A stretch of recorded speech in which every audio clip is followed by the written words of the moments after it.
En primer lugar, agradecer al grupo de alabanza el tiempo de adoración. La verdad es que ha sido un tiempo hermoso, un tiempo que nos ha preparado bien para el pasaje que tenemos por delante, el Padre Nuestro. Nos lo conocemos bien, seguro que hasta de memoria, pero vamos a leerlo en la versión de Mateo, capítulo 6, versículos del 9 al 13. Dice allí el Señor Jesús: vosotros pues oraréis así: Padre nuestro que estás en los cielos, santificado sea tu nombre, venga tu reino, hágase tu voluntad como en el cielo, así también en la tierra. El pan nuestro de cada día, dánoslo hoy, y perdónanos nuestras deudas como también nosotros perdonamos a nuestros deudores. Y no nos metas en tentación, mas líbranos del mal, porque tuyo es el reino, el poder y la gloria por todos los siglos de los siglos. Amén. Mañana hará justo un mes que inauguramos la exposición bíblica. La predicación de hoy surge después de una reflexión personal sobre cómo concluyó precisamente la clausura de la exposición. Dado que la clausura concluyó de una manera que yo en principio no tenía previsto. Aquellos que estuvisteis recordaréis que la clausura concluyó orando el Padre Nuestro. Cuando el mosén de la parroquia me propuso que termináramos con el Padre Nuestro, no me pareció apropiado. Pensé que era una manera católica de cerrar la exposición y la verdad es que no me hizo gracia. Al instante, me vinieron a la mente unas palabras que entendí que venían de parte del Señor. Me decían: el Padre Nuestro no es propiedad de la Iglesia Católica. El Padre Nuestro es la oración modelo, una oración muy adecuada para orar y una oración muy adecuada para reflexionar sobre su contenido. Quedé impactado por esas palabras y vino a mi mente la certeza de que era el mismo Señor, el Espíritu Santo, el que me las estaba poniendo en mi mente y en mi corazón. Y por tanto decidí dos cosas. Primera cosa que decidí es que sí, que terminaríamos el acto orando juntos el Padre Nuestro, porque a ambas iglesias nos une el texto bíblico. Y la segunda decisión que tomé es que debíamos reflexionar juntos sobre el contenido del Padre Nuestro. Y eso es lo que me propongo hacer tanto este domingo en este mensaje como el de la semana que viene. Reflexionar juntos sobre las importantes verdades espirituales que contiene el Padre Nuestro. Son tantas que necesitaremos 2 semanas para considerarlas con cierto detenimiento. Esta primera semana consideraremos lo que se llama la invocación y las 3 primeras peticiones que tienen que ver con la persona de Dios. Y el domingo que viene veremos las 3 últimas peticiones que tienen que ver con cada uno de nosotros. Si yo os preguntara, ¿qué es el Padre Nuestro? Estoy convencido que la inmensa mayoría de todos nosotros pues diríamos que es la oración modelo por la cual el Señor Jesús nos enseñó a orar. Y eso es totalmente cierto, correcto, dado que el Padre Nuestro no fue dado principalmente para ser una oración que fuera repetida exactamente igual una y otra vez, sino que fue dada esa oración por el Señor Jesús con la intencionalidad de darnos las pautas, los parámetros para orar de forma correcta. Jesús, con el Padre Nuestro, nos enseñó a sus discípulos primero y por extensión a cada uno de nosotros a orar.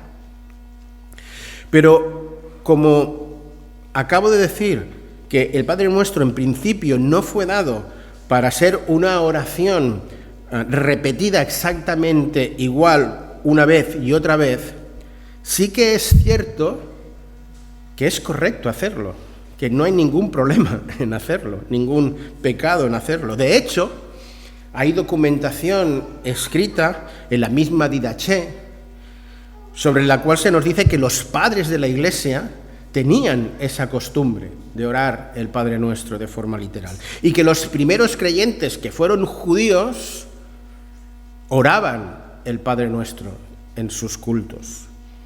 No podemos obviar que en la sinagoga, que es de donde venían estos creyentes, lo que hacían los judíos en sus cultos era recitar de memoria una serie de textos bíblicos y una serie de oraciones confeccionadas por los rabinos. Y eso es lo que muchos creyentes judíos al principio, al nacer la Iglesia, hicieron. Oraban el Padre Nuestro de forma literal. Hemos de recordar que el Padre Nuestro viene provocado por la petición de los discípulos a su rabí, a su maestro, al Señor Jesús, para que les enseñara a orar. Por tanto, que esta oración modelo se repita de forma literal no nos debe extrañar ni escandalizar. Por tanto, orar el Padre Nuestro en alguna ocasión no creo que solo no sea incorrecto, sino que es correcto, sino incluso saludablemente bueno espiritualmente hablando.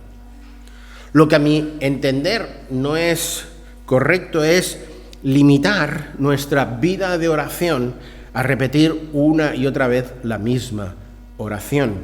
Es evidente que eso no es la intención que estaba en la enseñanza del Señor Jesús cuando nos dio el Padre Nuestro.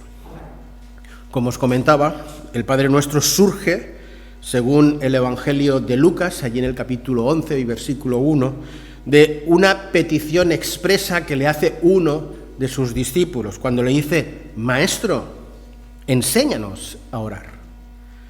Y de esa necesidad de aprender a orar que tuvieron los discípulos, creo que tú y yo hoy, discípulos del siglo XXI, la seguimos teniendo. Y por tanto, hoy tú y yo deberíamos estar diciendo al Señor la misma petición: enséñanos a orar. Y por tanto es tan relevante que reflexionemos sobre el contenido, sobre las pautas que aparecen en el Padre Nuestro. Lo primero que nos enseña el Padre Nuestro tiene que ver con el orden de prioridades, con ese orden de prioridades que deberían haber en todas nuestras oraciones. La oración del Padre Nuestro tiene una estructura muy clara, que tiene la finalidad principal de enseñarnos dónde deberíamos poner los énfasis en nuestra vida de oración. La estructura del Padre Nuestro es la siguiente. Cuenta con una introducción o invocación, Padre Nuestro que estás en los cielos, y 6 peticiones divididas en 2 partes. Las 3 primeras relacionadas con la persona de Dios, su nombre, su reino y su voluntad. Y las 3 últimas relacionadas con todos nosotros, con nuestra realidad física, el pan, con nuestra realidad espiritual, esa previsión de perdón, y con nuestra realidad espiritual, líbranos del mal, esa realidad emocional de protección.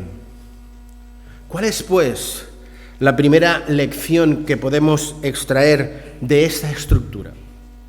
Pues que nuestra vida de oración debe Dios siempre ocupar el primer lugar.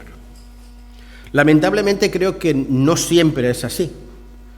Al orar, por regla general, nos focalizamos en nosotros mismos. Hemos de reconocer que somos excesivamente egoístas a la hora incluso de orar. Pues generalmente nos limitamos a orar por nuestras necesidades personales, por las necesidades de nuestros hermanos, por aquellos seres que nos son más queridos, más cercanos.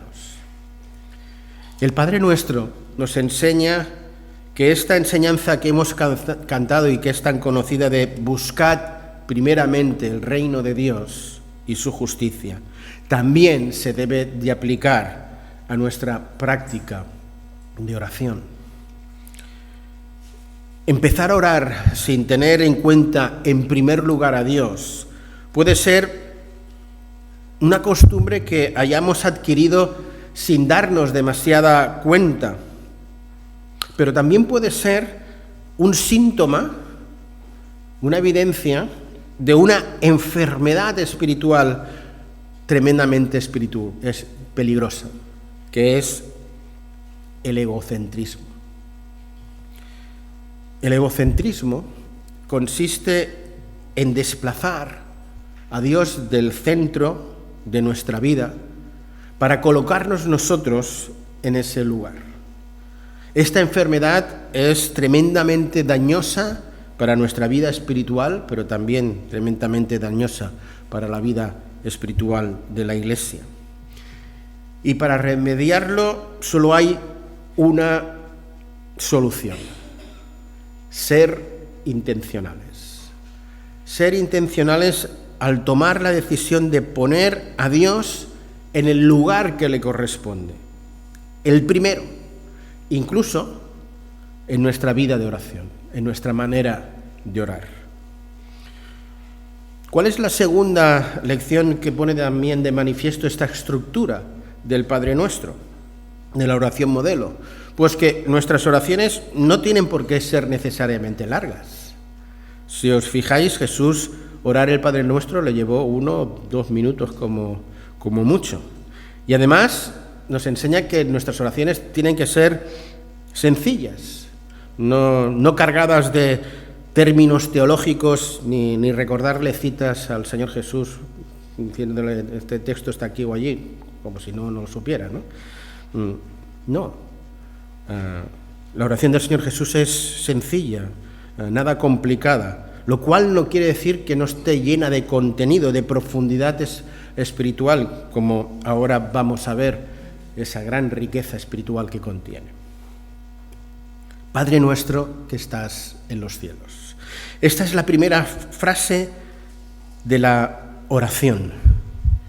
Jesús decide empezar la oración modelo con una invocación, y no porque sea la costumbre literaria del momento y así demostrar a sus discípulos que él estaba a la vanguardia de la cultura actual y él también empezaba pues con una invocación, sino que al hacerlo así lo hizo apelando a la persona de Dios y con ello con tremenda intencionalidad teológica. La invocación comienza con la palabra Padre. Creo que no podría ser más interesante, impactante, tierna la primera palabra con la que empieza la oración modelo. Padre. ¿Qué te sugiere? ¿Qué te sugiere a ti la palabra Padre?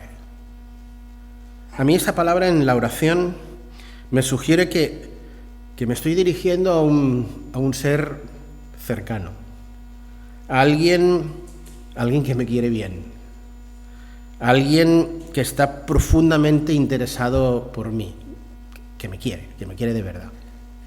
A mí esta palabra me sugiere que voy a tener comunicación con una persona que me aprecia y por tanto que va a ser una conversación íntima, cálida, afectuosa. Padre. Jesús se dirige a Dios llamándole no solo Padre, sino papaíto, papá. La palabra que utiliza en hebreo es Abba. Una palabra que no hay falta de respeto, sino que expresa una profunda intimidad, comunión. Un judío de la época de Jesús nunca se hubiera dirigido a Dios de esta manera, papaíto. Y empezar así fue impactante para todos sus discípulos. Señor, enséñanos a orar. Pues empezó así, papaíto, descolocó a la gran cantidad de personas que estaban allí. Como os decía, empezar la oración modelo con una invocación y con esa palabra Padre no solo era, seguir con una costumbre típica, sino que había intencionalidad teológica allí. ¿Cuál es esa intencionalidad teológica? Pues tiene que ver con el hecho de hacernos conscientes de cuál es nuestra verdadera identidad. ¿Cuál es nuestra identidad personal? Tiene que ver con la respuesta a la pregunta, ¿quién soy yo? Y la respuesta es, si mi Padre es Dios, yo soy hijo de Dios. Si la palabra Padre nos habla de nuestra identidad, la palabra nuestro nos habla de nuestra realidad espiritual, nos habla de nuestra pertenencia y de nuestra dependencia los unos de los otros. Es el Padre de todos y cada uno de nosotros, y eso nos hace miembros de la familia de Dios. Esta verdad tiene que hacernos darnos cuenta de esa dimensión comunitaria, de la eclesía, de la iglesia. Esta es, pues, esa segunda intencionalidad teológica que debemos tener en cuenta y valorar esa dimensión comunitaria, que somos miembros los unos de los otros, que somos una familia espiritual, que tenemos sentido de pertenencia y de dependencia los unos de los otros. Pero aún hay un tercer énfasis, una tercera implicación teológica, intencionalidad teológica en esta invocación. Padre nuestro que estás en los cielos. Es evidente que estás en los cielos no es literal, es una figura del lenguaje. Dios no solo está en los cielos, sino que está en todos los sitios. Dios no solo está en el templo o en el tabernáculo, que es lo que pensaban la mayoría de los judíos a los que Jesús se estaba dirigiendo en ese momento, sino que Dios está en los cielos. Esto es, esta metáfora nos habla del alcance ilimitado de su presencia. Esto es, no existe lugar en el universo donde Dios no esté. Es interesante ver cómo Jesús, en una sola invocación, combina la inminencia de Dios con la trascendencia de Dios. Por un lado, combina la inminencia de Dios, su cercanía, al llamarle Abba, papaíto, con su trascendencia, que estás en los cielos, que nos habla no de la lejanía, sino de su inmensa grandeza. Padre nuestro que estás en los cielos, santificado sea tu nombre. Esa es la primera de las tres peticiones. Y al pensar en esta primera petición, son tres las preguntas que me vienen a mi mente. ¿Por qué esta es la primera petición? ¿Qué quiere decir esa palabra santificado sea tu nombre? ¿Y por qué es importante santificar el nombre de Dios?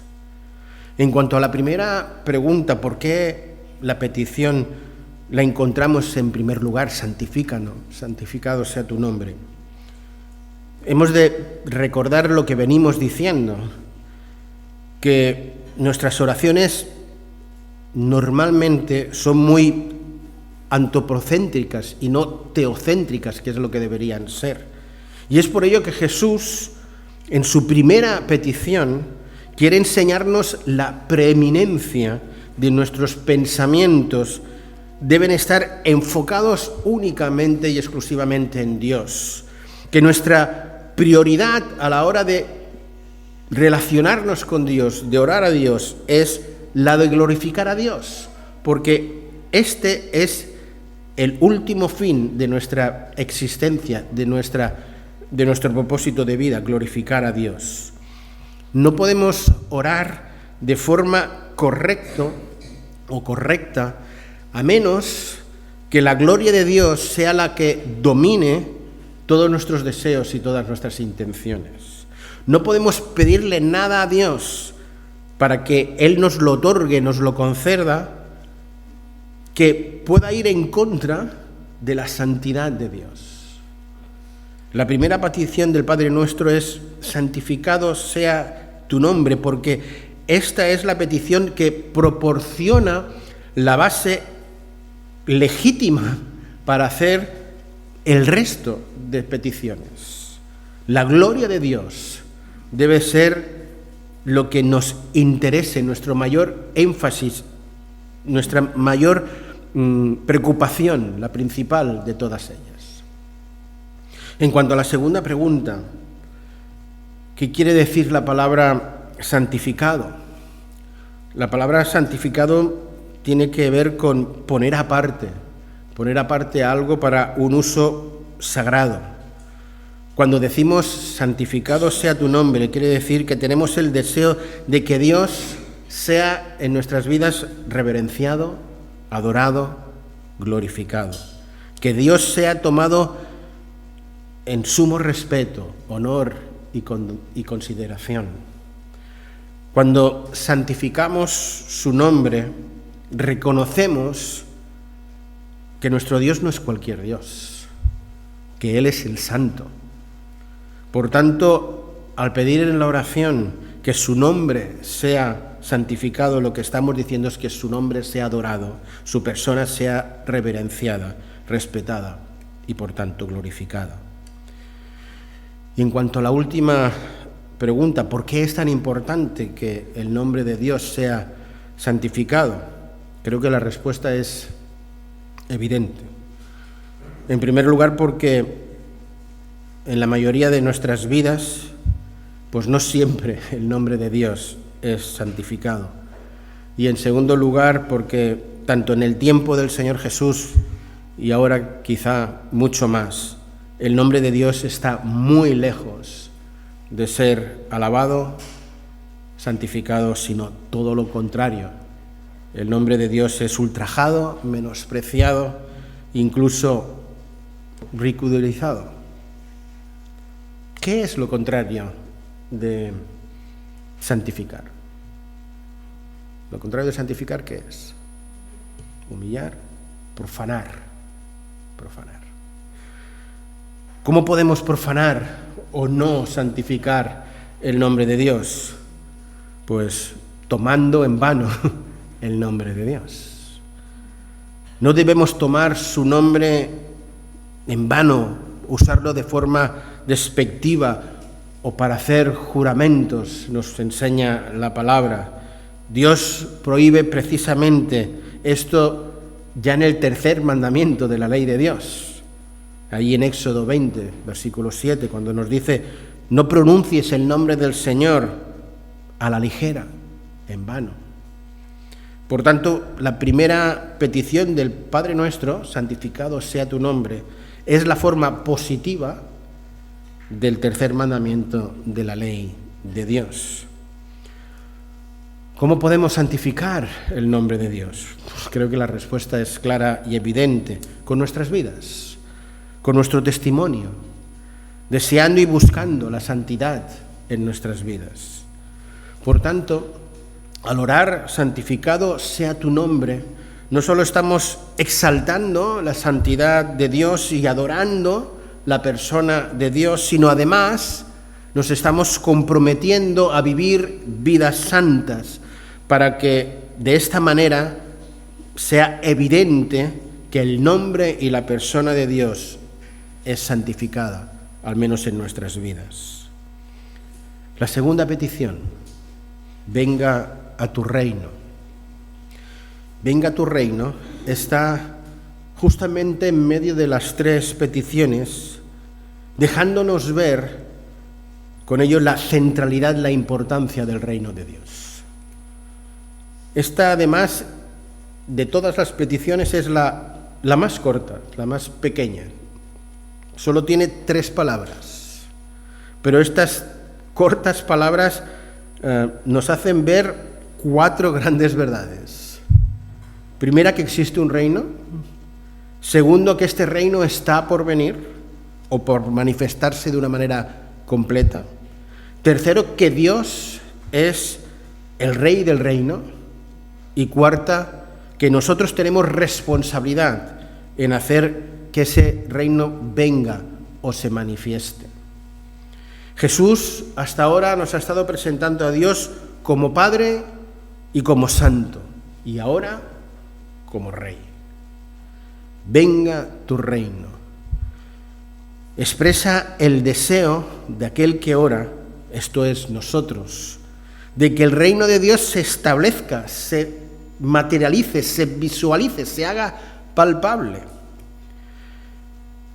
Creo que es evidente que existe un orden lógico en las tres primeras peticiones.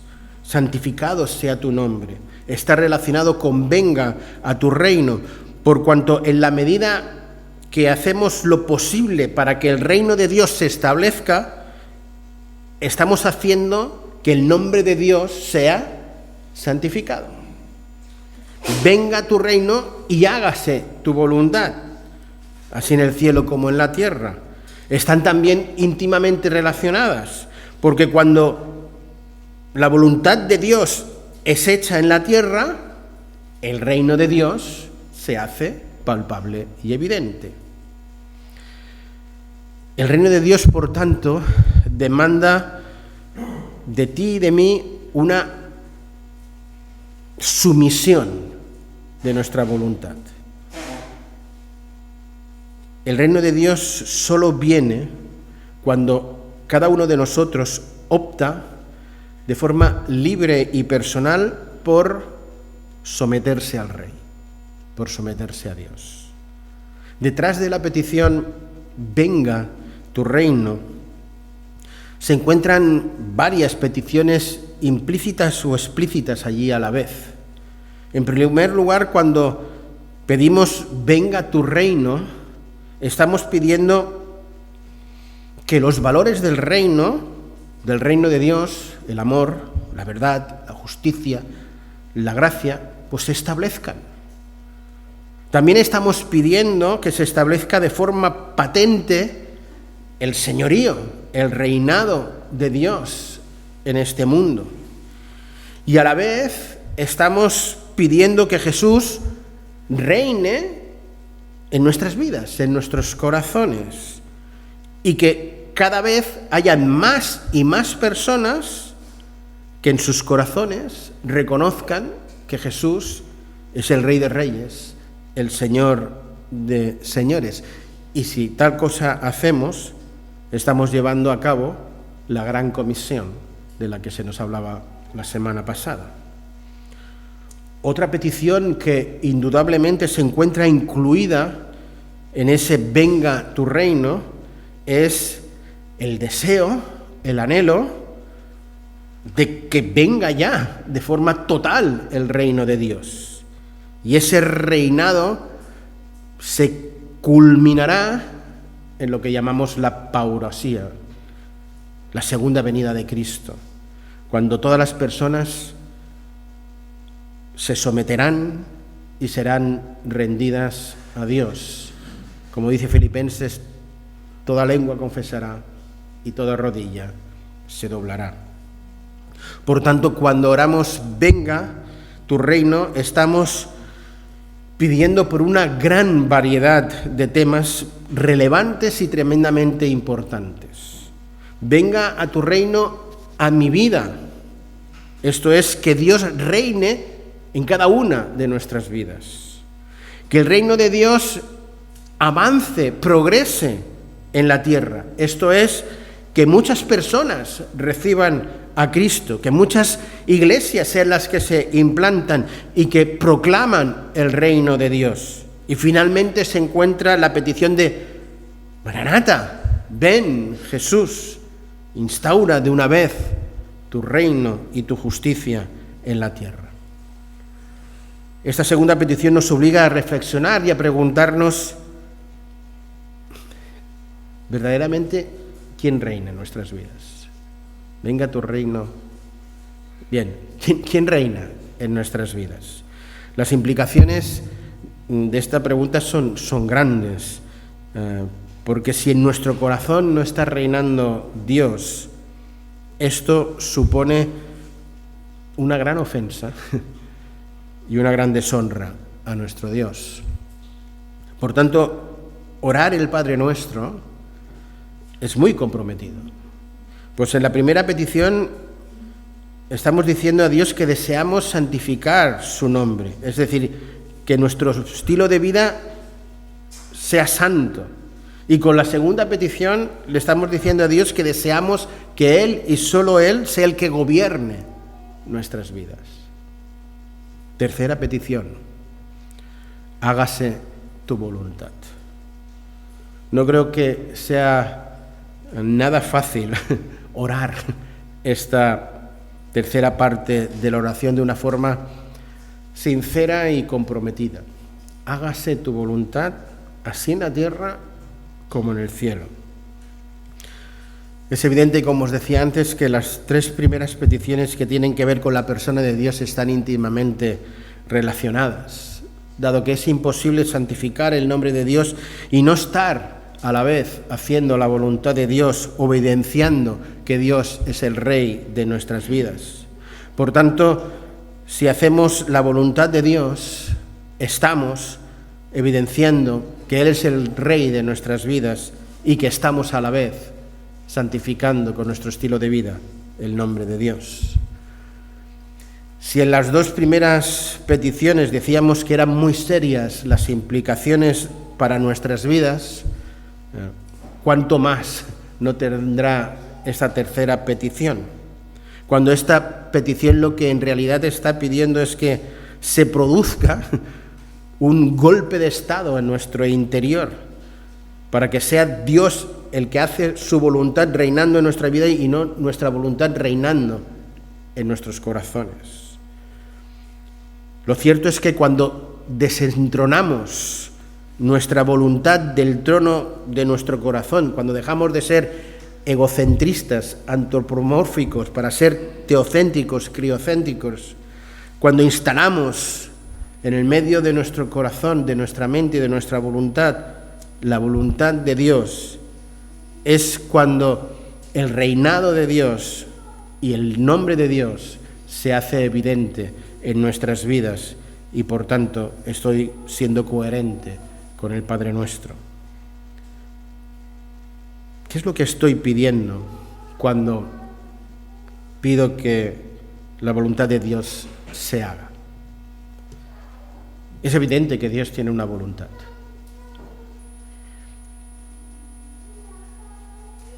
Esto quiere decir que todo, absolutamente todo lo que ocurre es voluntad de Dios. Personalmente creo que no. Creo que es un error atribuir a la voluntad de Dios lo que es claramente el resultado de la voluntad del hombre. Podemos decir que Dios lo ha permitido, pero nunca que ha sido su voluntad. Sé que este es un asunto que nos inquieta, que nos preocupa y a veces nos incomoda, pero es un asunto crucial que está detrás de esta tercera petición en el Padre Nuestro. Yo entiendo que en nuestro mundo la voluntad de Dios es absoluta, pero no única. Absoluta, pero no única. Me explico. En este nuestro mundo entran en juego muchas voluntades, otras además de las voluntades de Dios. Por tanto, debemos ser muy prudentes a la hora de afirmar que todo lo que ocurre es voluntad de Dios. Muchas ocasiones, algunos creyentes, seguramente que tú en algún momento de tu vida, te han hecho preguntas complejas, difíciles, ¿no? ¿Cómo es que Dios ha permitido que pase tal tragedia cuando es evidente que dices que no es voluntad de Dios que eso ocurra? Porque no hizo nada para evitarlo. He de confesar que no tengo una respuesta final y totalmente satisfactoria para todo este tipo de preguntas, ¿no? Lo único que sí sé es que Dios no quiere el mal de ninguna de las formas. Él nada tiene que ver con el mal. Él es bueno, Él es santo, Él es justo. Y que jamás, jamás de los jamases, Él es el causante.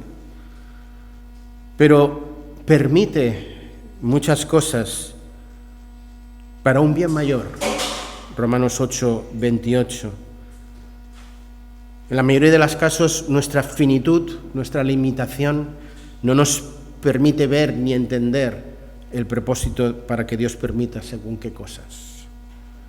La voluntad de Dios nunca puede estar desligada de la naturaleza, del carácter de Dios. Por tanto, todas las decisiones que están de acuerdo con la voluntad de Dios están basadas en su amor, en su bondad, en su santidad, en su justicia, en su sabiduría. Tengo una pregunta difícil para vosotros. ¿Creéis que la voluntad de Dios al final se cumplirá? Algunos pensarán que no es una pregunta tan difícil. Pues la respuesta es que sí. Pero la pregunta tiene trampa. Dios quiere que todos los hombres sean salvos, ¿cierto?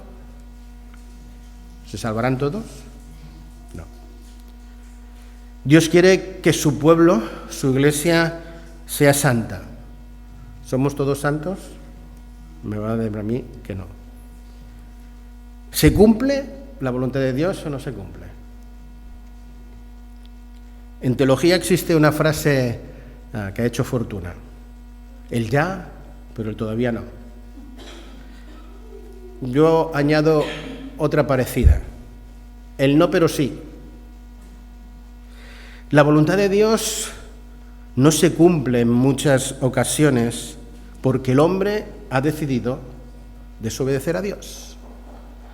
Dios nos creó con libre albedrío y el hombre, tú y yo, normalmente usamos el libre albedrío para hacer nuestra voluntad y no la de Dios. No, pero sí. No siempre se hace la voluntad de Dios, pero sí llegará el día en que la voluntad de Dios se cumplirá aquí en la tierra, como se cumple ya en el cielo. Llegará el día, por así decirlo, que Dios impondrá su voluntad. Dejará de respetar ese libre albedrío del hombre que está afectado por el pecado para imponer su santa voluntad. Y ese día será el que nosotros conocemos como el que toda lengua confesará y toda rodilla se doblará, confesando el señorío del Señor Jesús. Pedir, hágase tu voluntad, es pedirle a Dios que lleve a cabo ese plan que tiene diseñado para este mundo. Es evidente que el que ora, hágase su voluntad, está o debería estar renunciando a su propia voluntad para asumir la voluntad de Dios, que es la mejor. Eso es lo que conlleva orar, hágase tu voluntad, renunciar a la nuestra. Las implicaciones éticas y morales de esta petición son grandes.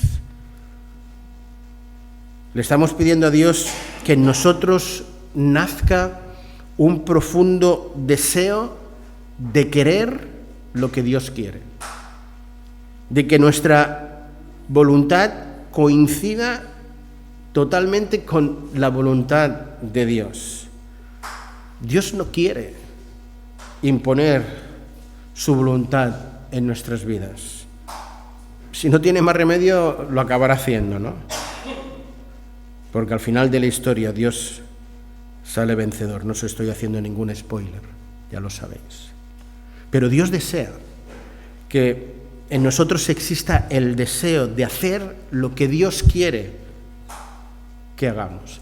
Que sea un deseo que nace de nuestro interior, que nuestra voluntad coincida plenamente con la de Él. Creo que es muy serio orar el Padre Nuestro. No es nada fácil santificar en nuestras vidas el nombre de Dios. No es nada fácil dejar que Dios sea el Rey de nuestras vidas. Y lo que estamos viendo, tampoco es nada fácil que haya deleite, que haya deseo de que la voluntad de Dios sea también nuestra voluntad. Pero, queridos, eso es lo que Dios espera de cada uno de nosotros. Y por eso el Padre Nuestro. Por eso nos enseñó a orar así. Una última reflexión antes de concluir. Es cierto que Dios exige mucho, os lo acabo de decir. Pero no es menos cierto que, como acabamos de recordar en la Santa Cena, Él ha pagado mucho por eso. Mucho por ti y por mí. Al obedecer a Dios, no lo hagamos por devolverle un pago, sino devolvámoslo por amor, porque fue por amor lo que Él hizo por nosotros.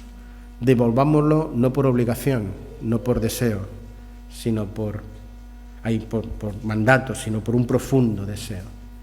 Que en nosotros haya ese deseo de a nuestro papaíto santificar el nombre, es decir, que nuestra vida sea santa. Que a nuestro papaíto, además de ser ese papaíto, sea el Rey, sea el que manda, sea el que gobierna, y que nuestro papaíto, su voluntad, sea la que coincida 100% con la nuestra. Padre nuestro que estás en los cielos, santificado sea tu nombre. Venga a nosotros tu reino. Hágase tu voluntad, así en el cielo como en la tierra. Amén. Señor, gracias por esta oración modelo, esta oración que pertenece a tu pueblo, a todo él, esta oración que nos marca las pautas principales y que nos reta a un estilo de vida a veces diferente al que tenemos. Señor, no queremos repetir el Padre Nuestro como papagayos, pero sí vivir de forma intencionada, decidida, cada día, las verdades que emanan de este Padre Nuestro. Señor, ahora despídenos con tu gracia y con tu voluntad. Prepáranos durante la semana para santificar tu nombre, para evidenciar que tú eres el Rey en nuestras vidas y para evidenciar que el anhelo, el deseo de nuestro corazón es vivir en el centro de tu voluntad. Ayúdanos, Señor, a hacerlo visible y palpable para aquellos que están a nuestro alrededor. Y ahora, Señor, acompáñanos con tu gracia y con tu amor. Que la gracia del Señor Jesucristo, el amor de Dios el Padre y la comunión del Espíritu Santo sean con todos nosotros ahora y siempre. Amén.